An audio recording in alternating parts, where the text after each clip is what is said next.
Salut à tous, c'est Sergei. Dans cette vidéo, je vais vous parler d'un livre que j'ai lu. C'est un best-seller dans les années 90. Ça s'appelle Le pouvoir de l'instant présent, écrit par Eckhart Tolle. Plus d'informations sur l'orthographe et le livre dans la description. Je n'ai pas le bouquin lui-même, mais j'ai la liseuse Kobo. Je mettrai aussi un lien dans la description. Voilà, donc je ne peux pas vous présenter la version papier parce qu'elle est numérisée ici même. Ce que j'ai fait, j'ai pris des annotations tout au long de ma lecture pendant que je lisais ce bouquin et je les ai mis sur Word que j'ai devant moi, et ainsi on va juste aller passage par passage et vous allez très vite comprendre de quoi il s'agit. En quelques mots, comme son nom indique, le pouvoir de l'instant présent nous invite à vivre plus pleinement, plus ancré dans le présent, car c'est le seul temps qui nous est accessible. Voilà. Ok. Bon, je pense que je vais juste lire une annotation l'une après l'autre et puis ajouter quelques détails ou commentaires s'il y a besoin, et sans doute il y aura besoin. Alors, passé et le futur sont des illusions. Donc, le passé et le futur sont des illusions. Toute leçon tirée du passé est pertinente si appliquée dans le maintenant. Toute planification ou effort pour atteindre un objectif s'effectue dans le maintenant. Le passé est le souvenir d'un moment présent mis en mémoire dans l'esprit qui peut engendrer du malaise, de l'anxiété, de la tension, du stress, de l'inquiétude et de la peur. Le futur est un présent imaginé, une projection du mental, et fait partie de notre état de conscience dans le moment présent, et peut engendrer de la culpabilité, de la tristesse, de l'amertume, de l'absence et de l'absence de pardon. La souffrance que l'on crée dans le présent est une forme de jugement, de non-acceptation, de résistance inconsciente à ce qui est. Acceptez le présent, allez dans le même sens que lui, faites-vous-en un ami ou un allié. Voilà, donc ça c'est pour introduire. Ce n'est pas mot pour mot comme c'est écrit dans le bouquin. Des fois j'ai changé de passage ou de texte, ou j'ai ajouté des phrases, ou j'ai supprimé d'autres. Mais l'idée c'est de dire que si on pense du passé, quand on dit je l'ai fait hier, oui, syntaxiquement parlant c'est correct, mais au moment où on l'a fait, c'était au moment présent, et idem ce qui concerne le futur. Si on le dit je le ferai demain, quand on le fera, ça sera aujourd'hui. Et voilà, donc c'est pour dire qu'on ne peut pas faire quelque chose hier ou demain. Tout ce qu'on peut faire, c'est aujourd'hui. Et si on reste trop dans le passé, il a dit que on va ressentir de l'anxiété, de la tension, du stress, de l'inquiétude et de la peur. Parce que trop de passé. Et le futur Ah non, pardon, je me suis bourré. Culpabilité, tristesse, amertume, absence de pardon, c'est trop de passé. Voilà, je suis triste parce que je n'ai pas quelque chose que j'avais, ou je me sens coupable parce que j'avais fait quelque chose. Amertume ou absence de pardon, je ne pardonne pas à quelqu'un pour ce qu'il m'a fait. Voilà, trop de passé. Et si on est trop dans le futur, si on se projette trop dans le futur, alors dans ce cas-là, il y aura de la malaise parce qu'on ne sait pas ce qui va nous arriver, on va se sentir mal à l'aise, anxieux, est-ce qu'il va arriver ou pas, ou qu'est-ce qui va m'arriver, tension, stress, inquiétude et peur. Voilà. Bon, c'est une longue vidéo, alors je ne vais pas m'arrêter beaucoup. Quelques mots sur la conscience et l'ego, un terme qui est très cher à la psychologie, à la psychanalyse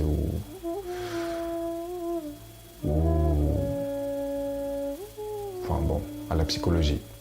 La conscience se dissimule derrière des formes et s'y perd. en s'y identifiant. Elle ne se connaît qu'en tant que forme physique ou psychologique et a peur d'être détruite. Et donc c'est ça l'ego. C'est l'image qui m'est venue, c'est les poupées russes. À chaque fois on ouvre, il y a quelque chose à l'intérieur, et on ouvre, et finalement il n'y a rien. Ben c'est ça, c'est l'ego, c'est ce rien qui veut se faire passer pour quelque chose et qui s'identifie à forme pour ne pas être dévoilé et détruit. Et voilà, donc on parle des formes et identification en forme. Voyons justement à quoi l'ego s'identifie et comment il se sent gratifié à travers cette identification. Alors, il s'identifie à l'argent. Je me sens exister quand je fais du shopping, quand j'ai de l'argent, quand je peux me la péter, je suis riche, et ainsi de suite. Succès. J'ai réussi à faire ceci ou cela, regardez-moi, je suis différent, je suis mieux que vous. Pouvoir, bon, politiciens et autres leaders et martyrs et compagnie. Les biens matériels. Je me sens exister parce que j'ai une belle voiture, j'ai une belle maison ou autre. Le statut social. Je suis cadre, je suis retraité, je suis père, et ainsi de suite. Ce n'est pas forcément... ça ne doit pas forcément être dans la haute classe, ça peut très bien être retraité. Je m'identifie en tant que retraité et je vais me poser des limites parce que je m'identifie en tant que cette catégorie de personnes, par exemple. La reconnaissance sociale, bon là on reste dans tout ce qui est un peu vanité, reconnaissance sociale, regardez moi. Les connaissances, je m'identifie en fonction de ce que je sais faire, en fonction de ce que je connais. Encore l'ego qui va s'identifier à ça.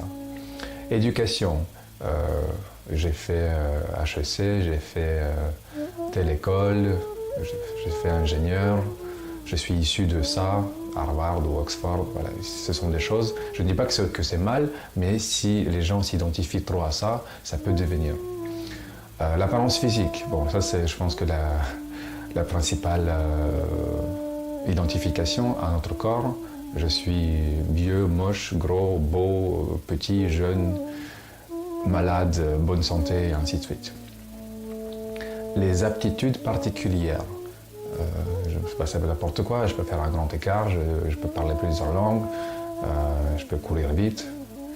Les relations, donc ça peut être identification en fonction du rôle qu'on va jouer dans une relation, père, mari, petit copain, petite copine, frère, et ainsi de suite.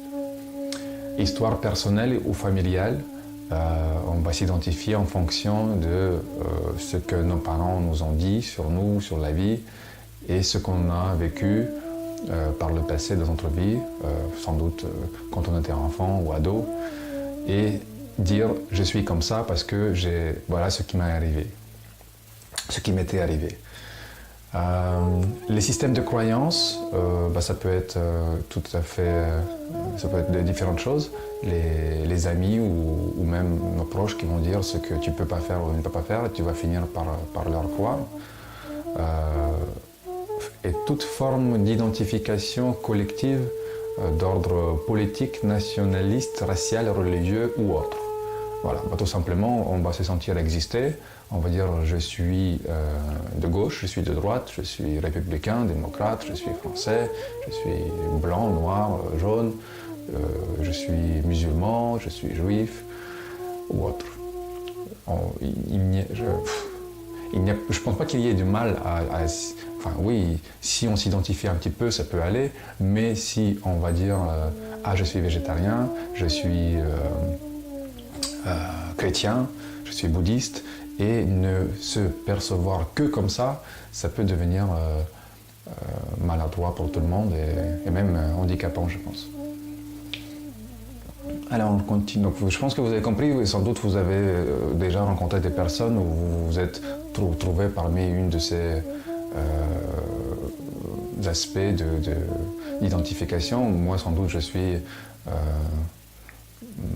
moi je me sens étranger parce que j'ai vécu ici et là, ou connaissances, ou les connaissances parce que je sais parler plusieurs langues, ou quelqu'un qui est drôle, ou voilà. Enfin bref, je pense que vous aussi vous pouvez trouver quelque chose qui fait écho avec votre histoire personnelle. L'ego, c'est l'aspect du mental qui mène votre vie quand vous n'êtes pas la présence consciente, quand vous n'êtes pas l'observateur ou le témoin. Donc c'est un jeu de dualité, moi et le jeu et le moi-même que j'observe. Et donc quand je ne suis pas le moi-même, je m'observe, on prend de la distance entre celui qui fait et celui qui observe. L'ego se perçoit comme un fragment isolé dans un univers hostile n'ayant aucun véritable lien intime avec aucun autre être et étant entouré d'autres égos qu'il considère comme une menace potentielle ou qu'il tentera d'utiliser à ses propres fins.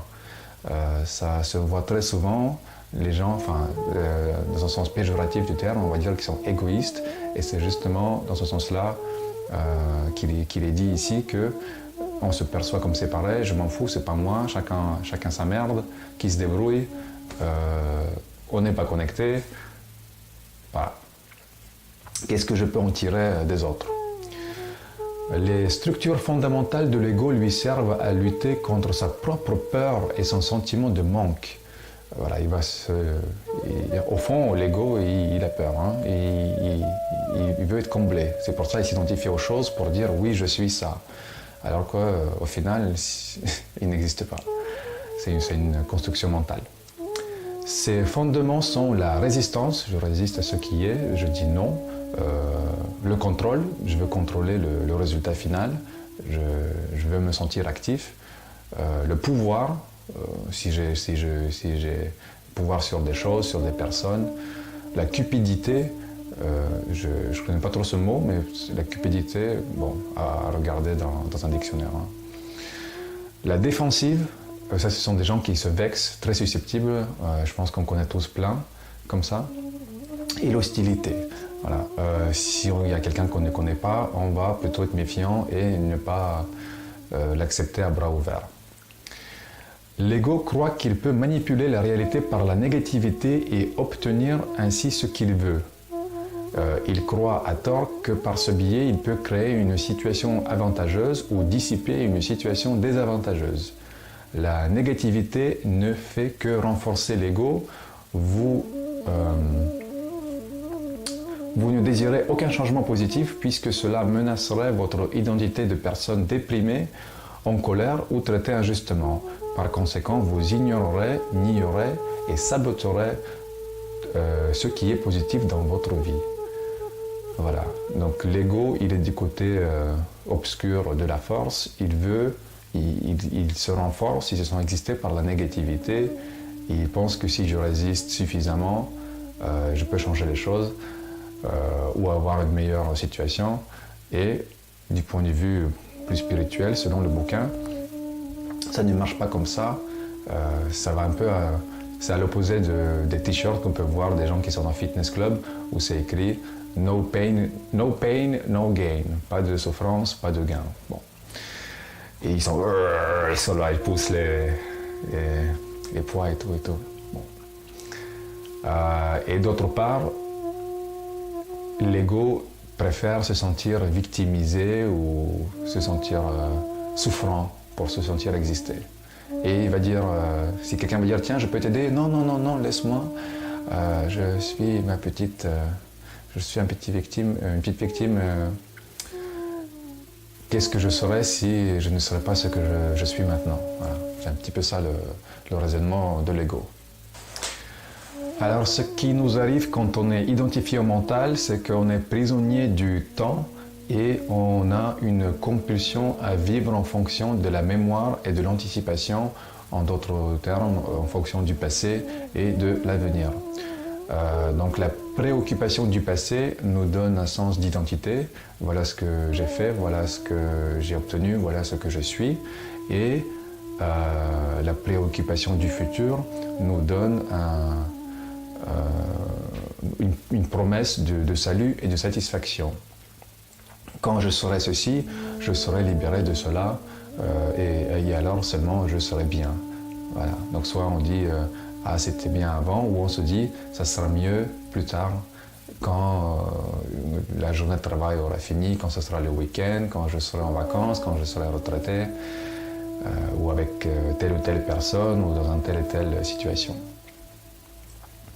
Ce qui crée une indisponibilité à honorer et à accueillir l'instant présent, et par conséquent, il y a un renforcement du faux sentiment du moi, synonyme de l'ego, un faux sentiment de moi, et le vieillissement de votre corps.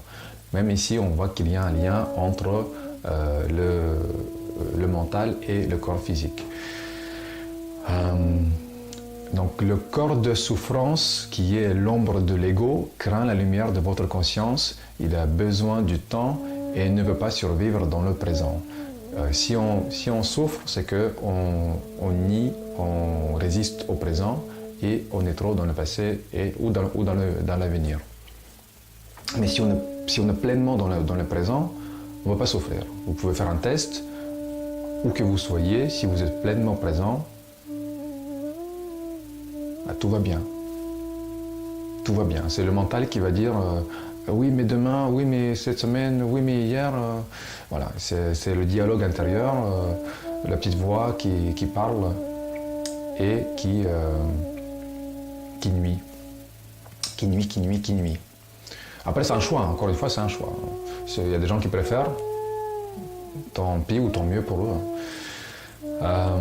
Si vous n'êtes pas ancré dans le corps, une émotion peut s'y loger avec d'autres émotions et former le corps de souffrance. Un parasite qui se nourrit de votre énergie et entraîner la maladie physique et rendre la vie lamentable.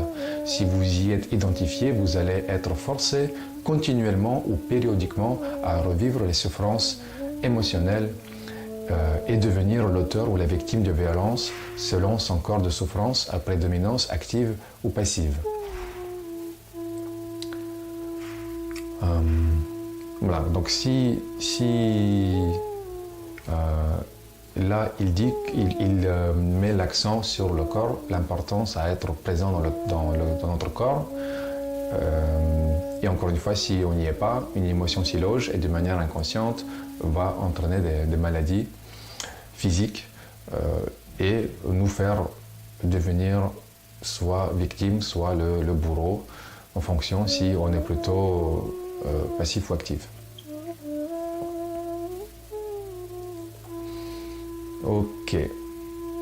Le fait d'observer le penseur, donc celui qui pense, moi de côté, les pensées, ce qui me vient à l'esprit, les émotions, ce que je ressens, et les réactions, donc on vous dit, ah voilà comment je me comporte dans une telle ou telle situation, active un niveau plus élevé de conscience. Là on est en une sorte de métaconscience, on est au-dessus de ce qui nous arrive et on s'observe, on se regarde. Et alors un immense royaume d'intelligence au-delà du mental qui est aussi source de la beauté, de l'amour, de la créativité, de la joie et de la paix nous vient, je ne sais pas comment j'ai mis ça, mais s'ouvre, sans doute s'ouvre. Voilà. On perçoit quelque chose de plus grand, d'intelligence plus grand, qui est source de la beauté, amour, créativité, joie et paix. Rien que ça. Vous sentirez la présence calme et le témoin silencieux. Je pense que si on est en tant que témoin silencieux, celui qui observe sans jugement, alors on va sentir aussi être et sentir cette présence calme, omniprésente, pléonasme, présence omniprésente. Écarter l'activité mentale et créer un vide mental où vous êtes vigilant et conscient. C'est l'essence même de la méditation. On essaye de laisser passer les émotions, les pensées qui viennent, les sensations aussi. Je ne sens pas mon pied, je ne sens pas ma jambe, j'ai mal au dos. On va laisser tout ça et peu à peu le vide mental va s'installer et on va être très conscient, on va être très alerte à ce qui est autour de nous, ce qui se passe en nous, sans pour autant être irrité ou se précipiter dans le futur ou l'avenir. Utilisez vos sens. Bon, tout simplement, on en a 5. a priori qui nous sont disponibles, c'est quand vous méditez par exemple, c'est juste d'essayer de sentir ce que je ressens dans la bouche. Est-ce que j'ai un goût? Est-ce qu'il y a une odeur? Est-ce qu'il fait chaud? Est-ce que je sue? Est-ce que ce que je vois et ce que j'entends? Voilà, juste percevoir tout ce que je peux sans juger. Et idem pour la proprioception. Donc perception c'est vers l'extérieur et la proprioception c'est tout ce qu'on ressent à l'intérieur, le rythme cardiaque, la respiration, la sudation, la respiration, transpiration, le cœur, digestion, voilà, tout sur quoi on n'a pas vraiment de contrôle, on va juste observer. Et comme ça, on va être plus présent là où on est. Parce que le seul moyen d'observer ça, c'est dans le moment présent. Ça va nous laisser ancrer dans le présent. Et on va interpréter et juger le moins possible de toute évidence. Il nous conseille d'habiter et de sentir son corps de l'intérieur, proprioception. L'énergie de vie qui y circule. Voilà, donc on va aussi s'imaginer son corps comme un seul tout, comme un seul champ énergétique, et il y aura de l'énergie qui va y circuler. C'est aussi une forme d'auto-guérison, paraît-il. Le senti ou le ressenti vous rapprochera plus de la vérité que la pensée. Je pense que c'est une phrase très importante, que la vérité est faite pour être ressentie et pas pour être entendue ou comprise de manière rationnelle et logique. C'est à travers le corps, à travers quelque chose qui est au-delà du mental, à travers des pensées qu'on va sentir qu'il y a quelque chose de plus authentique, de plus vrai que ce que l'on peut que percevoir. Je me suis fait comprendre. Voilà, donc il y a le corps physique, à l'intérieur il y a le corps énergétique, subtil et invisible, c'est le corps énergétique des gens qui se déplacent, et ce corps énergétique lui-même est la porte d'accès vers l'être, L', E majuscule, T-R-E, vers le being en anglais, vers quelque chose d'au-delà, de simple perception et réaction aux stimuli, au grand tout non manifesté, intemporel. On va revenir à ce grand tout intemporel et non manifesté bientôt. Alors encore une technique pour se sentir, pour accepter mieux le présent. Voilà ce qu'il dit.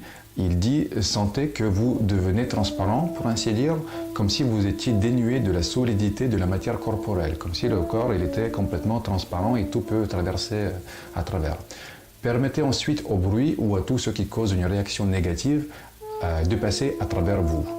Ce bruit ne heurte plus de murs solides en vous, et on peut s'entraîner sur de petites choses, l'alarme de la voiture, le chien qui aboie, les enfants qui hurlent, les bouchons de circulation. Et donc au lieu de maintenir en vous un mur de résistance sur lequel viennent constamment et douloureusement se heurter les choses qui ne devraient pas se produire, parce que l'ego n'en veut pas, laissez tout cela passer à travers vous. Voilà, c'est un exercice de visualisation qui peut aider. On va s'imaginer transparent et les choses vont traverser et ils ne vont pas trouver écho, pas de réaction négative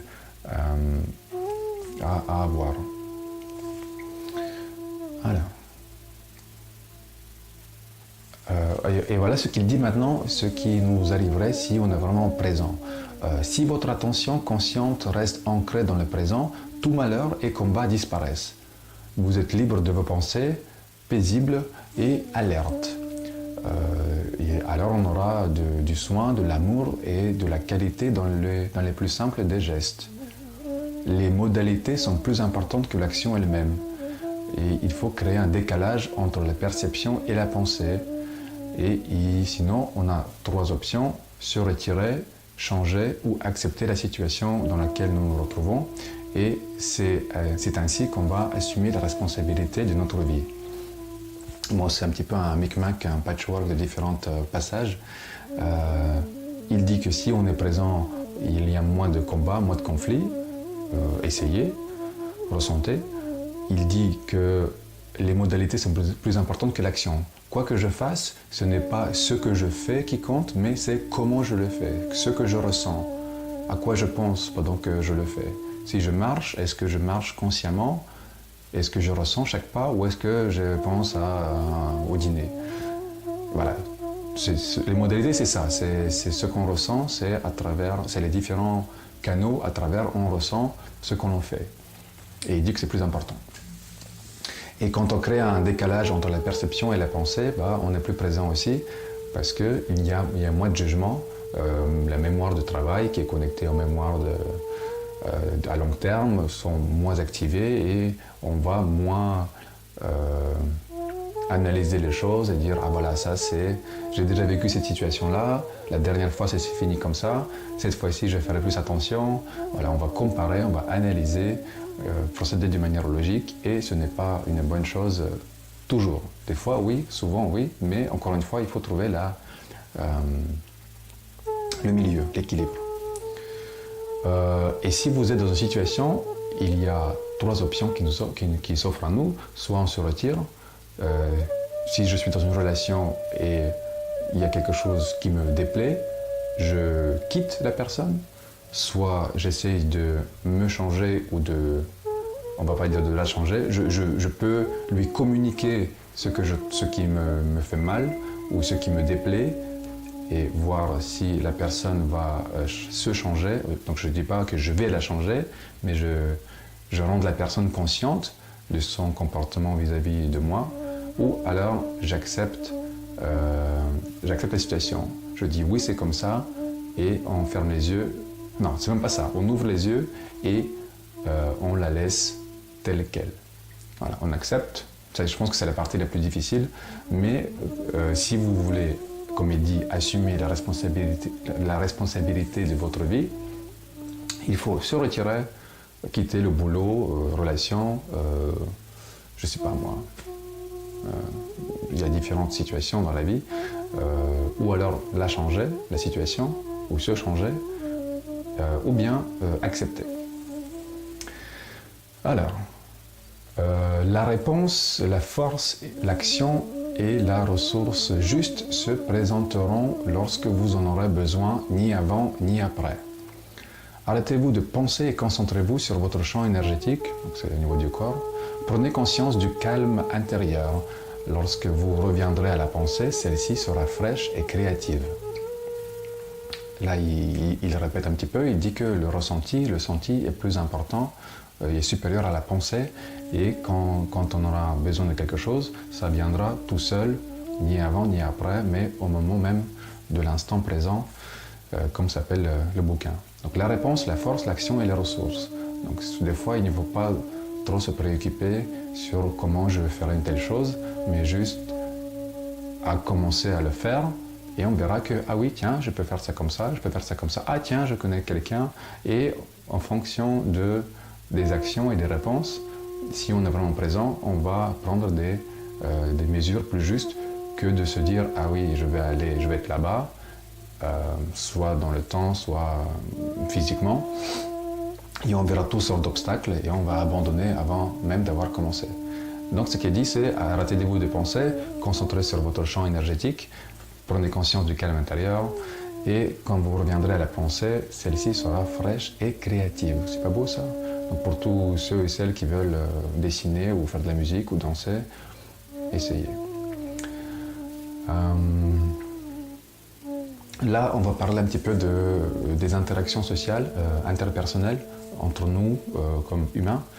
Dans vos conversations, sentez votre corps pour ménager un espace de calme, d'ouverture, de présence aimante, et pour faire de la place à l'autre, pour sentir son être à travers le vôtre. Au plus profond de l'être, vous ne formez qu'un avec tout ce qui est. Quand on en prend conscience, on devient compassionnel. Toute dépendance naît d'un refus inconscient à faire face à votre propre souffrance et à la vivre. Le déclencheur de changement, c'est la reconnaissance et l'acceptation totale de votre partenaire tel qu'il est, sans aucun besoin de le juger et changer. C'est pour ça, tout à l'heure, j'ai dit, on ne va pas changer la personne, mais on va lui faire signe, la faire comprendre ce qui ne va pas, et après, si elle veut, elle peut changer. Mais on va essayer accepter tel qu'il est. Ça, c'est dans une relation à long terme où sans doute les partenaires déjà s'acceptent plus facilement parce qu'ils ont déjà vécu des choses ensemble. Le jugement amène à associer le comportement inconscient d'une personne avec ce qu'elle est en réalité ou à projeter votre propre inconscient sur l'autre personne et à prendre cette projection pour ce que cette personne est en réalité. Soit j'aperçois quelqu'un, je vois comment elle se comporte de manière agressive, je vais me dire cette personne est agressive, ce qui est faux, c'est juste le comportement que j'observe, c'est mon analyse, c'est mon jugement de la chose. Ou deux, je dis que cette personne est agressive, c'est parce que de manière inconsciente, je suis agressive et je projette cet aspect de ma personnalité sur l'autre et je dis que c'est elle, c'est pas moi. Alors que l'autre ne serait qu'un miroir de ce que nous sommes, nous, au fond. Voilà, et donc si on veut vraiment sentir ce qu'est l'autre, Eckhart nous dit « Sentez ce que vous sentez à l'intérieur de votre corps parce que vous êtes tous les deux connectés à un tout qui vous unit et c'est à travers notre corps qu'on va ressentir l'autre corps et devenir ainsi plus compassionnel. » La reconnaissance que vous n'êtes pas en paix avec vous-même crée une atmosphère de calme qui accueille le désaccord dans un mouvement tendre et aimant et le convertit par la suite en paix. Si vous ne réussissez pas à vous sentir bien avec vous-même quand vous êtes seul, vous chercherez à établir une relation avec une autre personne pour masquer ce malaise qui refera surface sous une forme ou une autre et vous en rendrez probablement votre partenaire responsable.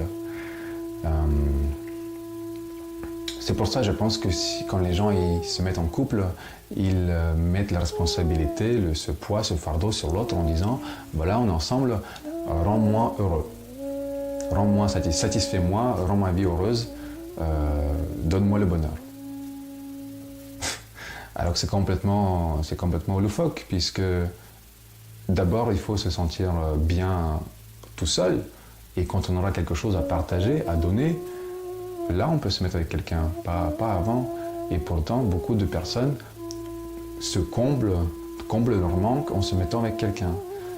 Et vivent dans cette dépendance, cette interdépendance qui nuit. Je pense que ça nuit. Chaque couple est différent avec ses propres règles, mais si on prend conscience de ça, et si on arrive à l'appliquer, je pense qu'on peut améliorer les relations, ou la relation. Voilà.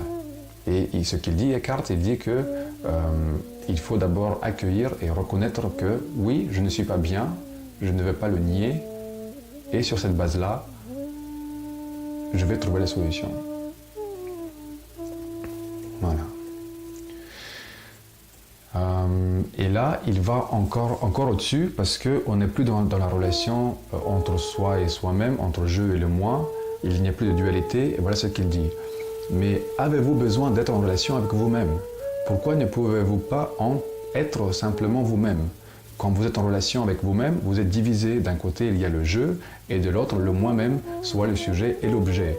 Cette dualité créée de toutes pièces par le mental est la cause de toute complexité superflue, de tous les problèmes et conflits qui surgissent dans votre vie. Quand vous êtes réalisé, vous êtes vous-même. Le vous et le vous-même ne font qu'un. Vous ne vous jugez pas, vous ne vous prenez pas en pitié, vous n'êtes pas fier de vous, vous ne vous aimez pas, vous ne vous détestez pas. La personne qui ne fait qu'un avec elle-même ne peut ne serait-ce que concevoir le conflit. Ceci ne fait pas seulement référence au conflit avec les autres, mais renvoie plus essentiellement aux conflits qui existent en vous et qui disparaissent dès qu'il n'y a plus d'antagonisme entre les demandes et les attentes de l'ego et ce qui est. Voilà, au lieu de dire Sergueï était bien, Sergueï était fort, Sergueï était brave.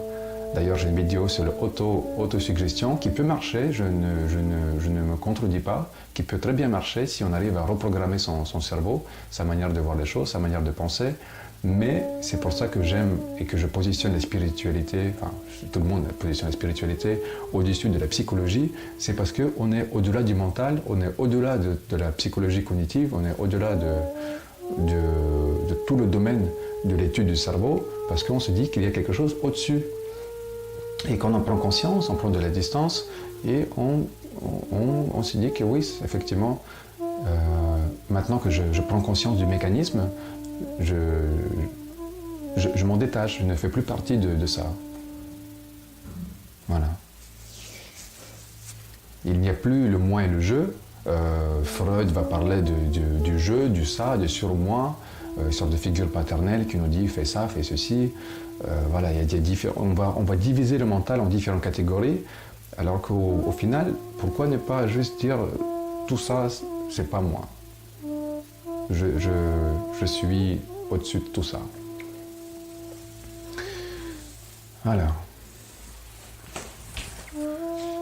Alors, on continue. Il faut lâcher prise devant ses propres émotions et accepter inconditionnellement et sans réserve et permettre à ce qui est d'être pour dépasser le mental, ainsi que tous les scénarios de résistance qui créent les polarités positives, négatives. Et ceci constitue un aspect essentiel du pardon, de la sagesse et de la paix. C'est ce que je viens de dire, c'est au lieu d'être dans la dualité, ça c'est bon, et si on dit que ça c'est bon, c'est que forcément il y a quelque chose qu'on juge comme mauvais, et quand on arrive à lâcher prise devant ses émotions et accepter et permettre à ce qui est d'être,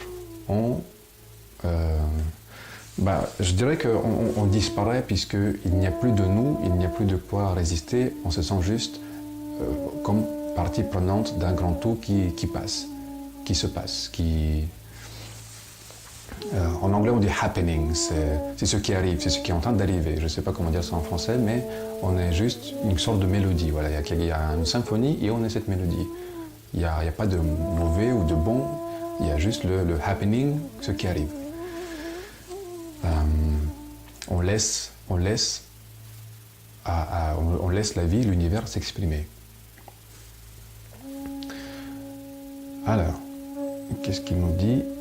Il dit « Entendez le silence et soyez conscients, sentez l'espace et le vide qui permettent à chaque chose d'être. C'est la présence, c'est l'expression du non manifeste.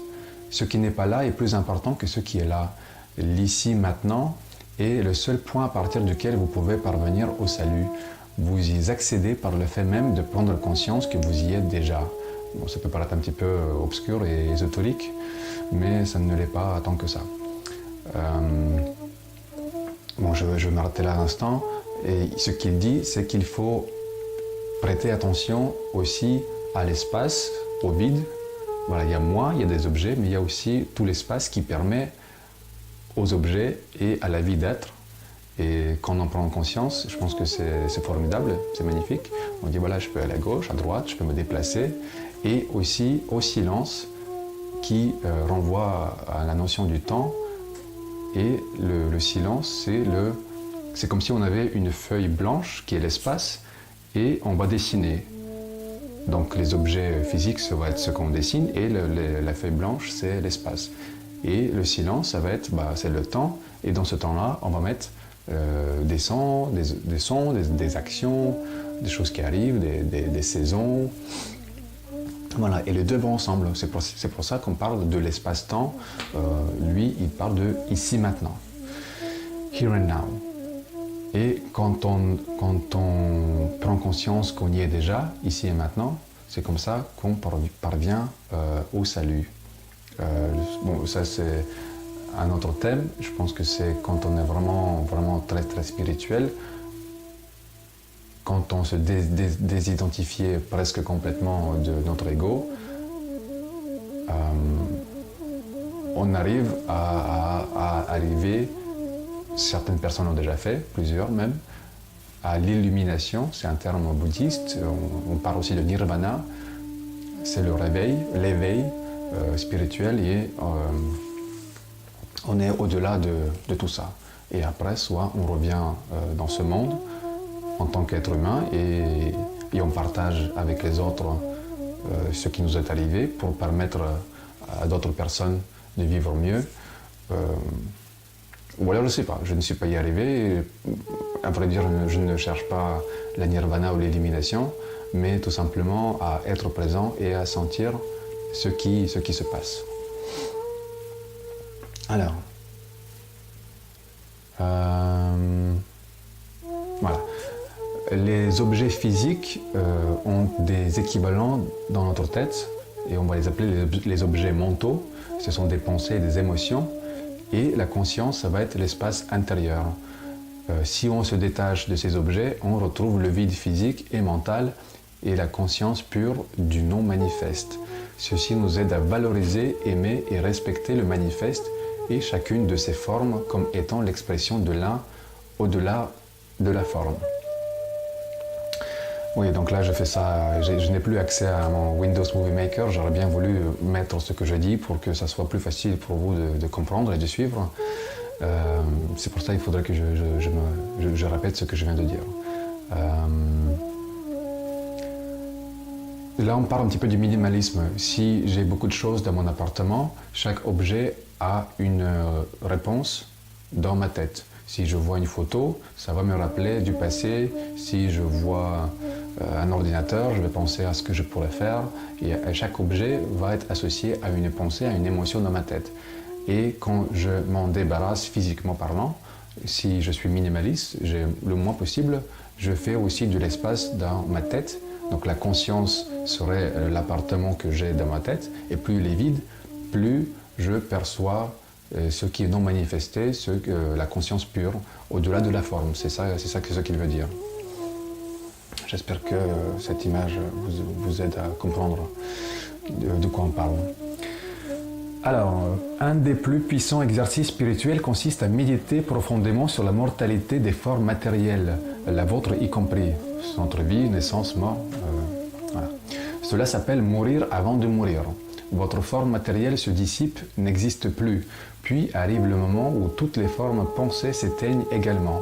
Pourtant, vous êtes encore là, en tant que cette divine présence radieuse et totalement éveillée.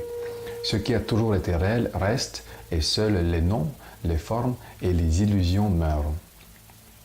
Je ne sais pas si, quand on va mourir pour de vrai, c'est ce qu'on va ressentir, que le corps va disparaître, les pensées vont disparaître, et là je pense qu'on rentre plus dans la religion et on va parler des concepts comme l'âme, l'esprit, quelque chose qui est éternel et indivisible au-delà de cette vie humaine. Voilà. Mais on peut déjà s'y préparer, mourir avant de mourir, essayer. Prenez juste conscience. Vous pouvez observer la nature, les saisons, comme il y a des choses qui naissent, qui meurent, et ça forme un écosystème, un cercle parfait de vie. Alors que l'homme, il intervient et bousille tout. C'est un autre sujet, on peut en parler plus tard. Vous trouvez Dieu dès l'instant où vous réalisez que vous n'avez pas besoin de le chercher. Espace et le temps sont deux attributs essentiels de Dieu que l'on peut ressentir à l'intérieur de soi, l'infinité et l'éternité. Donc à la question qu'est-ce que Dieu? C'est la vie éternelle et omniprésente que toutes les formes de vie abritent. Et l'amour, c'est sentir la présence de cette vie au plus profond de vous et de toutes les autres créatures. C'est être cette présence. Et ainsi, tout amour est un amour divin. Sans parler d'une religion spécifique et bien déterminée comme le christianisme, l'islam ou que sais-je encore, on va tout simplement dire que Dieu, de manière générale, de manière générique, et tout ce qui permet et ce qui permet à tout ce qui vit d'exister. Donc voilà, c'est l'espace, c'est le temps, et Dieu, il est au-delà. Il le dit que l'espace et le temps sont des attributs essentiels de Dieu et que l'on peut ressentir à l'intérieur de soi. Infinité et éternité. C'est comme si je disais, quand est-ce que les chiffres s'arrêtent si je compte, si chaque fois j'ajoute 1, bah jamais. Jamais, je peux toujours ajouter. Ou pareil pour le temps, il y a un concept. Voilà. Si je fais une boucle et si je la suis et on me demande quand est-ce que ça s'arrête, bah, c'est jamais, c'est l'éternité. Je peux la faire à l'infini, éternellement. Et quand on aime quelque chose ou quelqu'un profondément, c'est quand on arrive à sentir cette... comment est-ce qu'il dit? C'est sentir la présence de cette vie au plus profond de vous. C'est être cette présence. Voilà, c'est quand on dit que la différence entre toi et moi, bah, c'est l'illusion et qu'on est connecté à un même tout. Voilà, même pour moi, c'est difficile de l'expliquer ou de la ressentir pour l'instant. Peut-être d'ici 10 ou 20 ans, je serai un petit peu plus spirituel. Mais encore une fois, là, je juge et, et je me projette. Je vais juste m'autoriser à être.